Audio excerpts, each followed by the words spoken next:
یہ نہیں آپ سمجھے کہ اگر کوئی یہاں ہاتھ باندھ لے تو نماز نہ ہوگی، نماز یقیناً ہو جائے گی، لیکن سنت کے خلاف ہوگی، رسول اللہ کے طریقے کے خلاف ہوگی، اور جو سنت کے خلاف نماز ہو وہ یقیناً نامکمل اور ثواب میں انتہائی کم ہو جاتی ہے۔ لہذا ناک کے نیچے پہلے آپ بایاں ہاتھ رکھیں گے، پھر داہنا ہاتھ جو ہے اپنے انگوٹھے اور یہ چھلنی یعنی چھوٹی کی انگلی، ان دونوں سے یوں ہلکا بنا کر کلائی پکڑیں گے اور ان تینوں انگلیوں کو اپنے بائیں ہاتھ کی اس کلائی کی پشت پر رکھ کر جو ہے یوں کوشش کے ساتھ یہاں ناک کے نیچے باندھ لیں گے۔ یہ مصنون طریقہ ہوا اور یہ پریکٹس کرنے کی ضرورت ہے، اس پر تجربات کرنے کی ضرورت ہے، بلا تجربے کے نہیں ہوگا۔ اب جب آپ نے تکبیر کہہ لیا اس کے بعد آپ نے ثنا پڑھنی ہے، ثنا کے بعد اگر آپ اکیلے نماز پڑھتے ہیں یا امام صاحب، لیکن مقتدی اگر جماعت سے نماز پڑھتا ہے تو وہ ثنا کے بعد نہ تو اعوذ باللہ پڑھے گا اور نہ ہی بسم اللہ پڑھیں گے اور نہ ہی قرأت کریں گے۔ عمومی طور پر یہ بھی دیکھا جاتا ہے کہ ہم امام کے پیچھے جماعت سے نماز پڑھتے ہیں، امام بھی قرأت کر رہے ہوتے ہیں اور پیچھے کھڑے ہو کر نماز پڑھنے والا عادتاً یا بلا عادتاً، جان بوجھ کر یا بغیر جانے بوجھے وہ بھی پڑھ رہے ہوتے ہیں۔ یہ ناجائز ہے اور مکروہ تحریمی ہے، لہذا آپ نے اپنے ہونٹوں کو جنبش نہیں دینا ہے۔ امام اگر جہری نماز پڑھاتے ہیں تو چپ بھی رہنا ہے اور قرأت سننا بھی ہے، اگر امام سری نماز پڑھاتے ہیں تو چونکہ سننے کا موقع نہیں ہے لیکن پھر بھی خاموش رہنا ہے، پڑھنا نہیں ہے۔ اب آپ سورہ فاتحہ کی تلاوت ہو گئی، اس کے بعد جو ہے پھر جو ہے ضم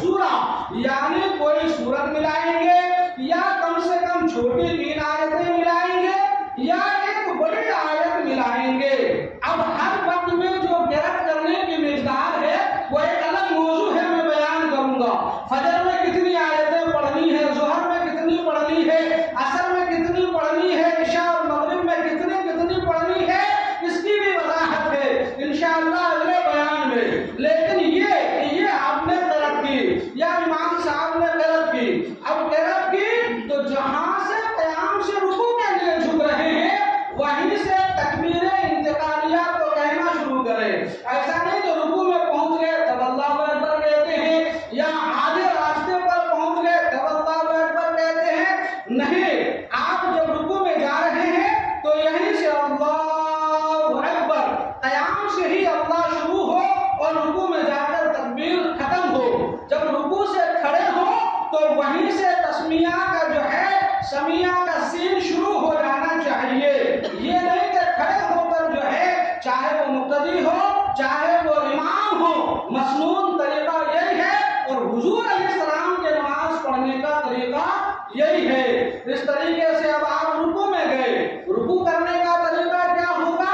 رکوع کرنے کا طریقہ یہ ہے، دیکھیے گا میرے ہاتھوں کی طرف، رکوع کرنے کا طریقہ یہ ہے کہ یوں انگلیاں کشادہ ہوں، چھنگلیاں ادھر ہی رہے، انگوٹھے ادھر ہی رہے، یہ انگلیاں نہ ملی ہوں نہ بہت پھیلی ہوں، بلکہ ایسے اپنی حالتوں پر رہے اور رکوع میں جا کر دونوں گھٹنے کو پکڑ لینا ہے۔ یہ گھٹنے کو پکڑ لینا ہے۔ جب گھٹنے کو آپ پکڑتے ہیں تو اس وقت آپ کے ہاتھ سیدھے ہوں، دونوں پاؤں گھٹنوں کے ساتھ سیدھے ہوں، پیٹھ برابر ہو، پیٹھ اور سر برابر ہونا چاہیے، نہ سر جھکا ہوا ہو اور نہ سر پیٹھ سے اٹھا ہوا ہو، اسی کو تعدیل رکن کہا جاتا ہے، یعنی برابر۔ جب آپ رکوع میں پہنچ گئے، رکوع میں پہنچنے کے بعد کم سے کم 3 مرتبہ سبحان ربی العظیم پڑھنا ہے، اور اگر امام صاحب جماعت کے ساتھ نماز پڑھاتے ہیں تو 3 سے زیادہ اگر کرتے ہیں تو 5 سے زیادہ عموماً تعداد نہ بڑھائیں کہ نماز میں جماعت میں بہت سے کچھ بیمار ہوتے ہیں، کچھ کمزور ہوتے ہیں، کچھ دردیلا لوگ ہوتے ہیں، تو زیادہ سے زیادہ 5 مرتبہ تک سبحان ربی العظیم کی تعداد بڑھائیں، اور بندہ اکیلے پڑھتا تو جتنی چاہے اپنی حیثیت کے مطابق پڑھا لے، کوئی مشکل نہیں ہے۔ اس طرح 3 مرتبہ سبحان ربی العظیم آپ نے پڑھا، پھر اس کے بعد اللہ سمیع اللہ لمن حمیدہ کہتے ہوئے سیدھے کھڑے ہو جائیں۔ جب سجدہ کرنے سے پہلے رکوع کے لیے رکوع سے کھڑا ہوں، اسے قوما کہا جاتا ہے۔ اتنا سیدھا کھڑا ہو جائے اور اتنی دیر رکے کہ کم سے کم ایک مرتبہ سبحان اللہ کہا جا سکے، ایک مرتبہ سبحان اللہ کہا جا سکے، اتنی دیر قوما کرنا ہے۔ پھر اس کے بعد تکبیر انتقال کہتے ہوئے آپ سجدے میں جائیں گے۔ سجدے میں جاتے وقت کی حالت میں حدیث پاک میں بہت سی چیزوں کو انفرادی طور پر حضور نبی اکرم صلی اللہ تعالی علیہ وسلم نے بیان فرمایا۔ حضور نے فرمایا جب سجدے میں جاؤ تو اونٹ کی طرح سجدے میں نہ جاؤ کہ جیسے اونٹ پہلے جو ہے اپنے آگے پاؤں کے گھٹنے رکھ دیتا ہے زمین میں، تو تم پہلے اپنے ہاتھوں کو زمین پر رکھ دو اپنے گھٹنوں سے پہلے نہیں، پہلے گھٹنے رکھو اور پھر اس کے بعد سر اپنے دونوں ہاتھوں کے بیچ میں مکمل پیشانی کے جماؤ کے ساتھ اور ناک کو اتنا دباؤ کہ ناک پوری دب جائے جہاں تک نرم ہے اور جو سخت ہڈی ہے وہاں تک ناک دب جانی چاہیے۔ پیشانی کا مکمل سجدے میں جب جانا فرض ہے اور ناک کا نرم ہڈی تک مکمل زمین پر دب جانا یہ واجب ہے۔ اب اگر پیشانی مکمل نہ جمی فرض ادا نہ ہوا تو سجدہ نہ ہوا، ناک اگر نرم ہڈی تک مکمل نہ دبی تو واجب ادا نہ ہوا، سستی یا عمدن یعنی جان بوجھ کر چھوڑا تو نماز واجب الاعادہ، اور بھول کر چھوٹ گیا تو سجدہ سہو واجب تھا، نہ کرا تب بھی واجب الاعادہ۔ اس لیے اس بات کا خیال رکھنا ضروری ہے۔ یہ ہو گیا پیشانی اور یہ ہو گیا ناک کا حکم۔ اس کے بعد فرماتے ہیں ہاتھوں کو زمین پر یوں آپ نے رکھ دیا، انگلیاں قبلے کی طرف ہوں، چہرہ دونوں ہاتھوں کے بیچ میں ہو، یہ کوہنی اور یہ والا حصہ زمین سے الگ ہو اور یہ آپ کا پہلو جو ہے اس سے الگ ہو اور یہ جو ہے ران سے بھی الگ ہو، کوئی کسی سے چپکا ہوا نہ ہونا چاہیے۔ حدیث پاک میں حضور جب سجدہ فرماتے تھے تو آپ کے سجدے کے بیچ کی جگہ سے بلی یا بکری کا بچہ گزر آیا کرتا تھا۔ اللہ اکبر، یہ سجدہ کرنے کا مسنون طریقہ ہے، یہ نہیں کہ ہاتھوں کو زمین پر بچھا دیا یا اپنے پیٹ کو اپنے ران پر یعنی جان پر رکھ دیا اور پھر ایسے سجدہ کرتے ہیں۔ اگر آپ ایسا سجدہ کریں گے اور خدا نہ خواستہ سجدے میں آنکھ لگ گئی تو پتہ ہی نہیں چلے گا کہ وضو رہا کہ ٹوٹا۔ اس لیے مسنون طریقے سے اگر کوئی سجدہ کیا اور اس میں آنکھ لگ گئی اور گرا نہیں تو وضو نہ ٹوٹے گا، لیکن سجدہ مسنون طریقے سے نہیں ہے اور آنکھ بند ہو گئی تو اب اس کا وضو ٹوٹ جائے گا اور نماز باطل ہو جائے گی۔ اس بات کا خیال رکھنا ضروری ہے۔ کم سے کم آپ سجدے میں 3 مرتبہ سبحان ربی العظیم جو ہے یہ پڑھیں گے۔ اب پڑھنے کے بعد جب ایک سجدہ، ایک چیز یہ ہوئی، دوسری چیز یہ کہ آپ کے پاؤں کی انگلیاں، اس کو آپ دیکھیے گا ذرا، پاؤں کی انگلیاں، پاؤں میں کل کتنی انگلیاں ہیں؟ 10 انگلیاں ہیں۔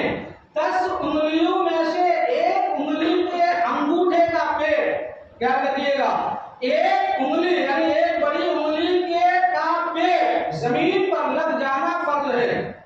10 انگلیوں میں سے ایک انگلی کا پیڑ زمین پر لگ جانا یہ فرض ہے، اور دونوں پاؤں کے 10 انگلیوں میں سے ہر پاؤں کی 3 انگلیوں کا پیڑ سجدے کی حالت میں زمین میں لگ جانا یہ واجب ہے۔ اگر اس سے کم کسی کا سجدے میں پاؤں لگتا ہے تو پھر جو ہے ان کا سجدہ نہ ہوا، اور نماز میں سجدہ فرض ہے، جب فرض ادا نہ ہوا تو نماز باطل ہو گئی، فاسد ہو گئی، نماز نہ ہوئی۔ لہذا اگر آپ مسنون سجدہ کریں گے، ہاتھوں کو رکھیے، اپنی پیشانی اور ناک کو دبانے کے لیے جب زور لگائیں گے تو یقیناً آپ کے پاؤں کی انگلیوں میں زور لگے گا۔ جب پاؤں کی انگلیوں میں زور لگے گا تو یقیناً پاؤں کی انگلیاں جو ہے زمین پر دبتی چلی جائے گی۔ ساری انگلیوں کے پیٹ لگانا مسنون ہے اور 3 انگلیوں کے پیٹ کو لگانا واجب ہے۔ اللہ اکبر، آپ غور کیجئے گا، کبھی کبھار جو ہے اگر غور کرتے ہیں تو نگاہیں اٹھتی ہے تو تجربات بڑھتے ہیں اور تجربات سے باتیں ملتی